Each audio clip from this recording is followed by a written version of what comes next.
Welcome to episode 280 on the topic of executive presence and how it is the invisible force for your career.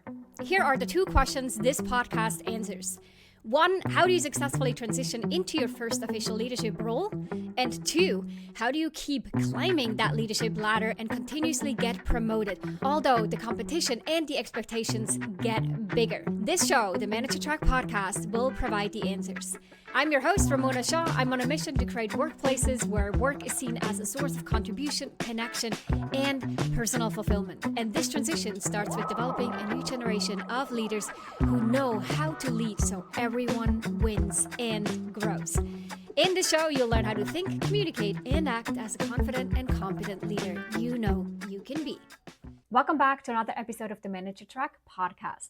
This is where we dive deep into the leadership skills that actually matter. Now, today specifically, I'm going to talk about something that can really change the course of your career. And it may not be so obvious because a lot of our attention tends to go to our technical expertise, the professional expertise that we have, and maybe the leadership skills, but less so executive presence. And the further up that you go in your career, the higher up that you climb, the more this part starts to matter, and it can really make a difference. But before we jump into it, let me paint you a picture with two fictional, this is made up, but two stories that might sound familiar. And while they're made up and fictional, this is what, as an executive coach, I see all the time and what you probably observe inside of your organizations or in your own career as well. So let's imagine there is Sarah and then there's Mike. Both of them are mid-level managers at a Fortune 500 company.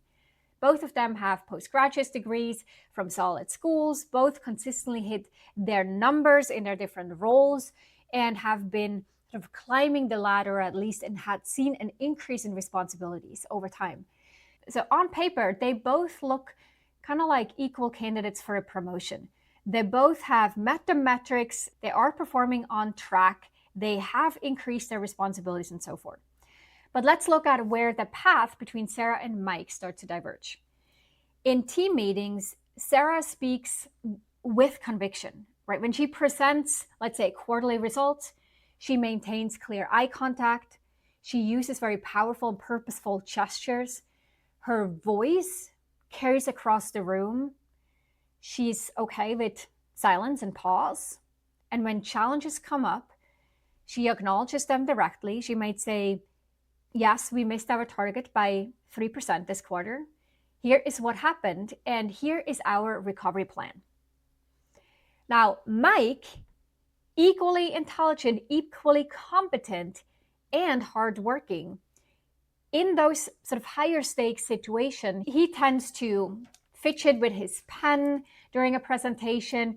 He often starts sentences with, I think maybe we should, or this might not be right, but, and then when discussing a similar 3% miss, he might respond with, well, yes, we didn't quite hit the numbers, but it's probably due to, market conditions and, I'm confident that next quarter will be better. In the grand scheme of things, small differences, but both of them are actually doing the job well. So you might question okay, what's the point? They're both doing well.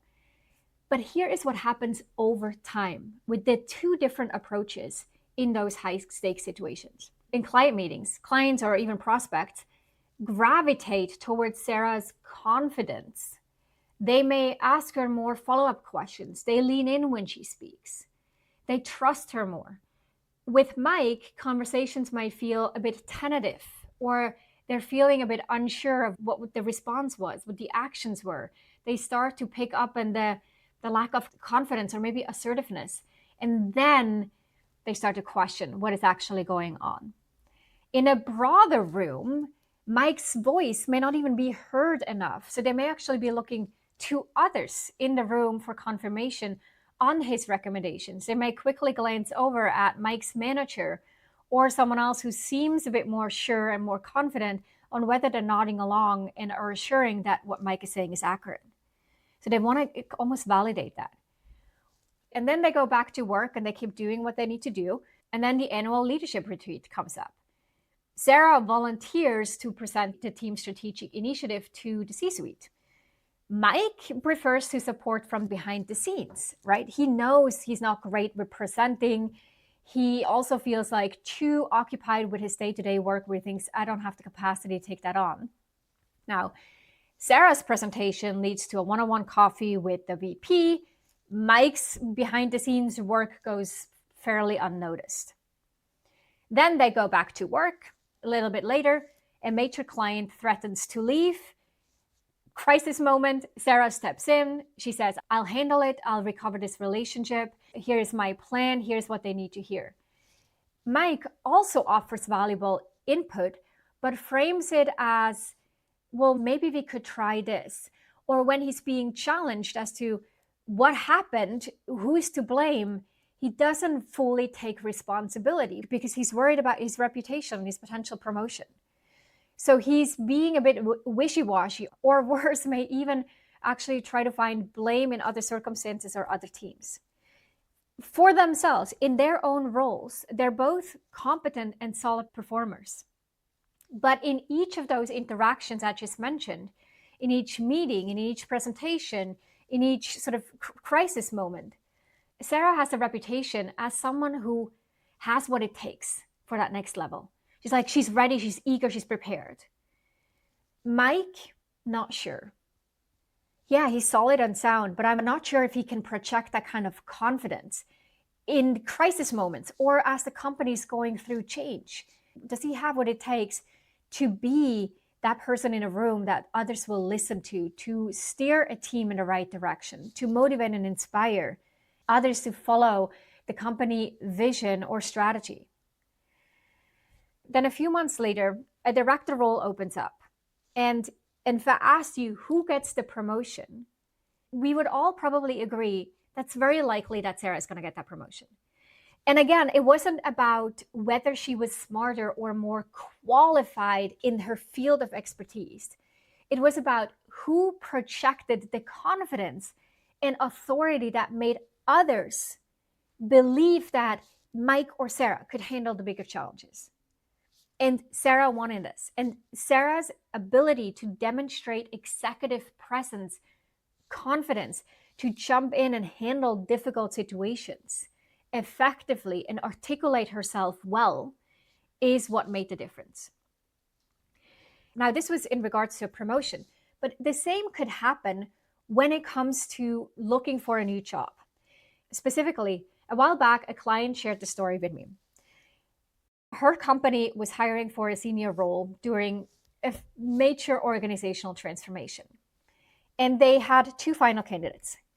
Candidate A had a great resume, top-tier education, stellar track record, glowing references.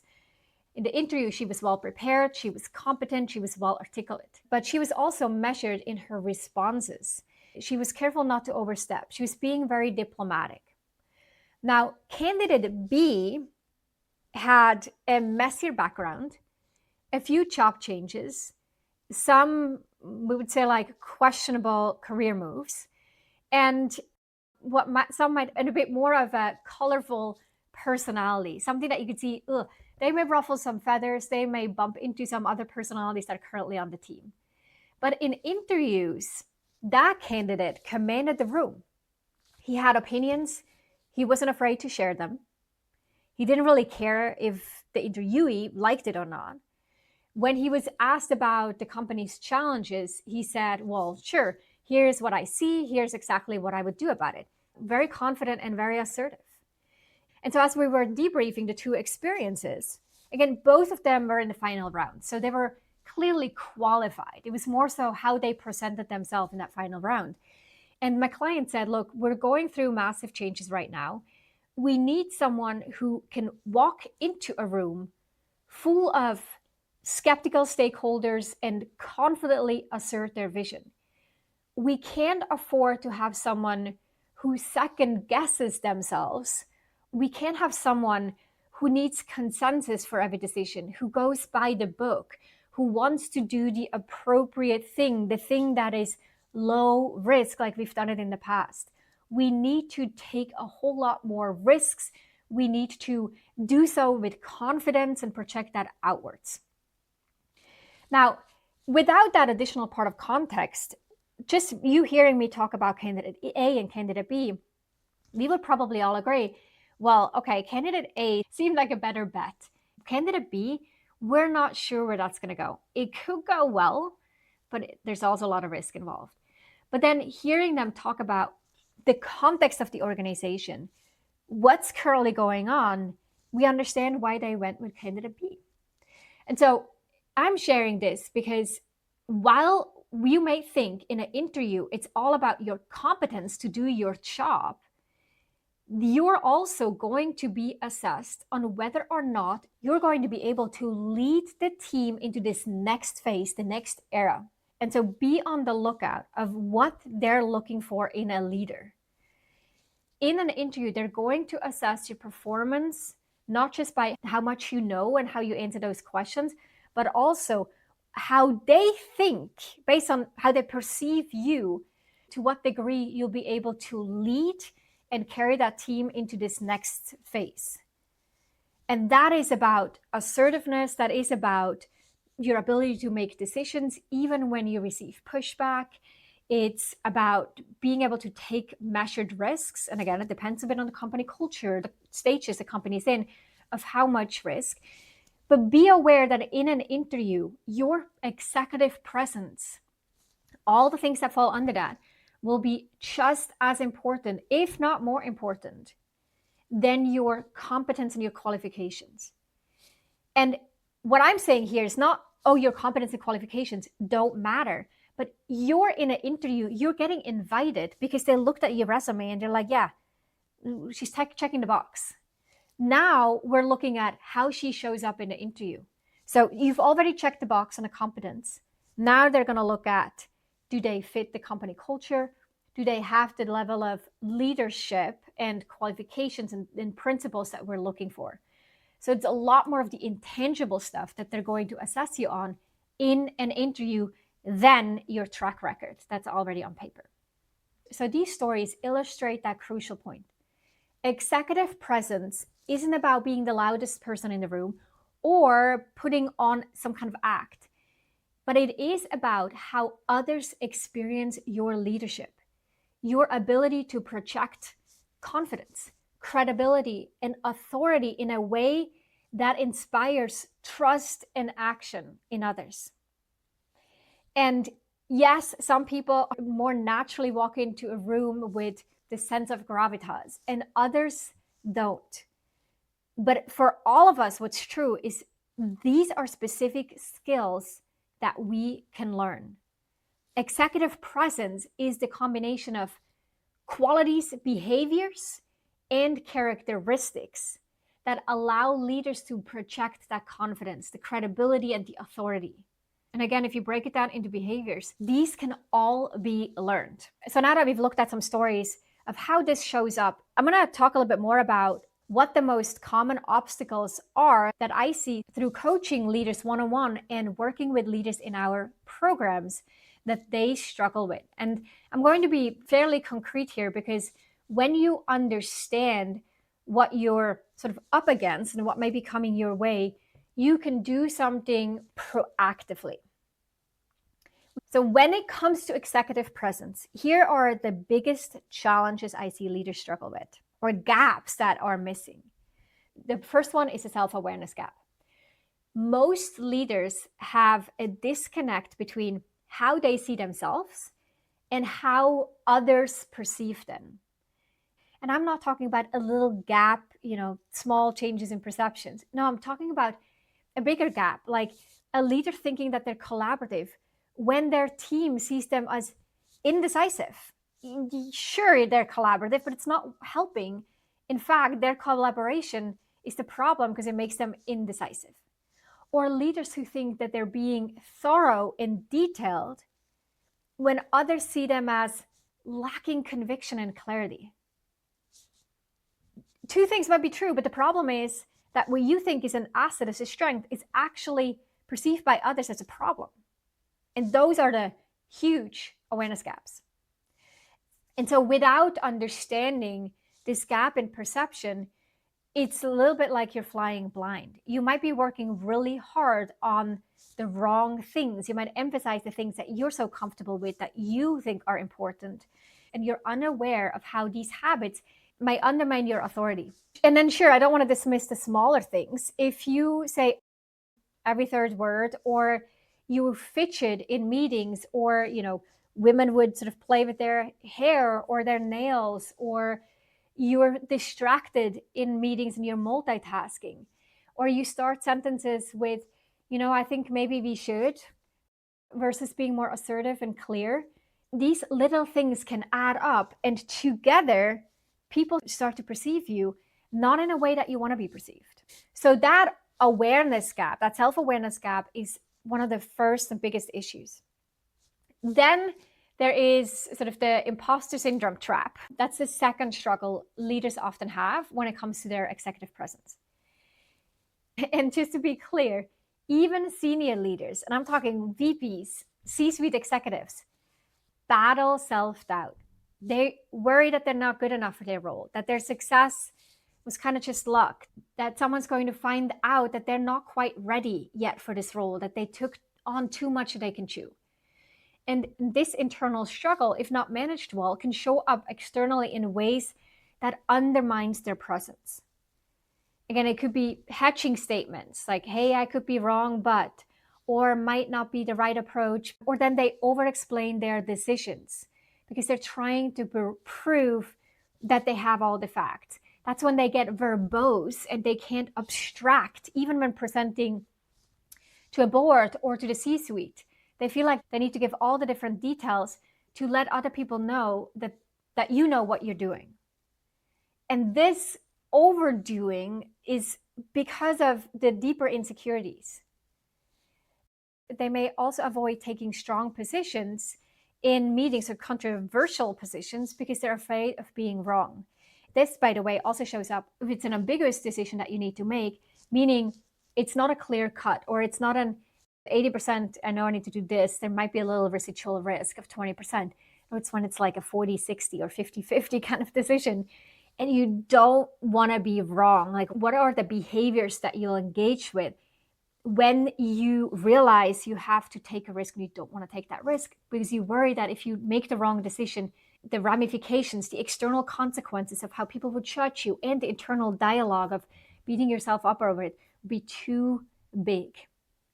And all of this comes across ultimately as a lack of confidence, which actually erodes credibility. So notice how, and this, by the way, the vast majority of us fall into this trap where we are a little bit insecure, and instead of like owning that insecurity, we overdo it on the other end because we're trying to project that we actually know for sure. This is when we don't ask for help. We can't say, I don't know, we'll have to get back to you. And many other different behaviors that pinpoint to this. So not knowing when this comes up and where the self-doubt might be coming from is the second challenge and struggle that leaders who want to elevate have to address and overcome. And then the third one, let's call this the authenticity paradox.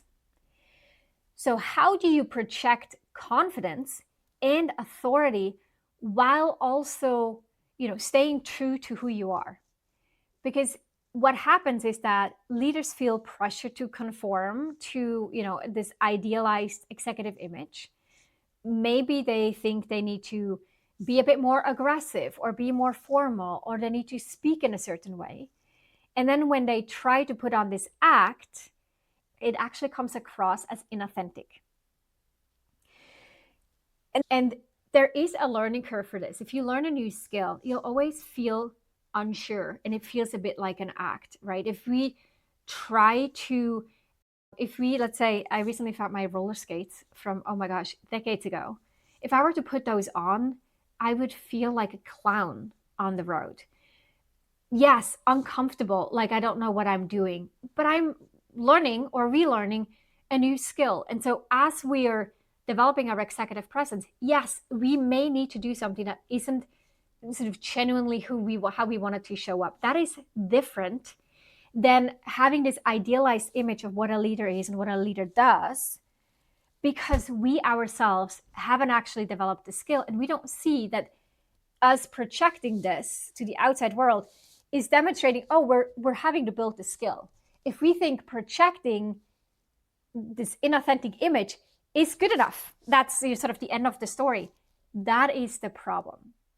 Now, also on the other side, when leaders swing sort of too far into the other way and they make the mistake of being too authentic, and they actually use this really important term a bit as an excuse to not grow. They say things such as, well, this is who I am. That's always been me. When really what they mean is, no, I don't want to do the work to develop these skills. So true authenticity is about being both genuine while also being willing to grow and adapt. If we can all agree that the reason why we would do this is to achieve a better outcome. If you prefer to be authentic and you're okay sacrificing an outcome or a result, that's a different story. But if you say like, no, I want to be the most effective and best leader I can be, and you have a clear outcome in mind, that may mean you have to adapt, learn new skills, and be genuine, but also not use authenticity as a way to hold you back and keep you in this sort of identity that you've developed and formed over a long time. That may no longer serve you, may actually no longer give you that outcome and result that you're going for. So the next struggle after the awareness gap, the imposter syndrome challenge, and the authenticity paradox is when communication breaks down or communication isn't evolving along with the evolution or the growth of the role. So your communication is sort of stuck at a lower level, the way that you communicate, when in fact you're trying to have a bigger role and a bigger responsibility. Executive presence is closely tied to how you communicate. And there are multiple areas in which leaders struggle. There's sort of this traditional public speaking piece, like delivering a presentation in a monotone voice, or being nervous, not making eye contact, reading too much from your slides, not being structured enough. And then the brilliant ideas that this leader may have may totally get lost because the delivery is flat. So that's one. Then there's also clarity. Like leaders assume their teams understand their vision and their goals, but typically the reality of it is there's often a whole lot of confusion and disengagement and like, I don't understand the vision. I remember this one client saying to me, I don't understand how in this engagement survey, people are still saying they don't understand the vision. I've literally done nothing else than explain the vision for the last 6 months. I don't know how else to say it. I don't know what else to do. Is it that they still don't get it? Yeah. Communicating visions, goals, strategies, change, it comes with this side effect of people being confused or actually disengaging. They may also use jargon, or they speak in abstract concepts. They then don't check for understanding along the way and get people involved in the process. And then they wonder at the end of it, like, why isn't the team executing? Why isn't the team aligned? What happened along the way? Well, we didn't check in if our communication is actually landing. And then, of course, there's also the other side of the actual talking, which is listening skills. And we'll bundle that into communication skills as well, which is about leaders who are so focused on what they're going to say next that they're not actually hearing what their team members are telling them. And then it comes across as sort of like uncaring. It can damage trust and relationships. And last but not least, as it comes to struggles related to executive presence, I want to talk about emotional volatility. The ability to remain calm and composed under pressure is a non-negotiable for executive presence. And I get it, leadership is stressful. This is not always easy to do for most of us. This is a lifelong effort. There are high-stakes situations, difficult conversations, competing priorities that draw in your attention. But when you lose emotional control, like the visible frustration, anxiety, or anger, or the passive aggressive comments that you might make or emails that you send, it actually undermines your credibility. People need to feel safe around their leaders for them to show up as their best selves over a sustainable long time period. Yes, you can lead with fear and anger for a short time period, but it's not sustainable. So they need to know that you can handle whatever comes your way. And when you're reactive or emotionally volatile, it creates an environment where people are walking on eggshells, and that is not conducive to high performance and not helping executive presence, right? It can also be in this nonverbal communication, actually, where your body language and your posture and your appearance are sending messages that aren't helping. Like slouching may make you seem disengaged. Crossed arms make you seem closed off. Fidgeting makes you look nervous or unprepared. And whether you are, in fact, or not, we don't know. Just because someone's crossing their arms doesn't actually tell us whether they're closed off or not.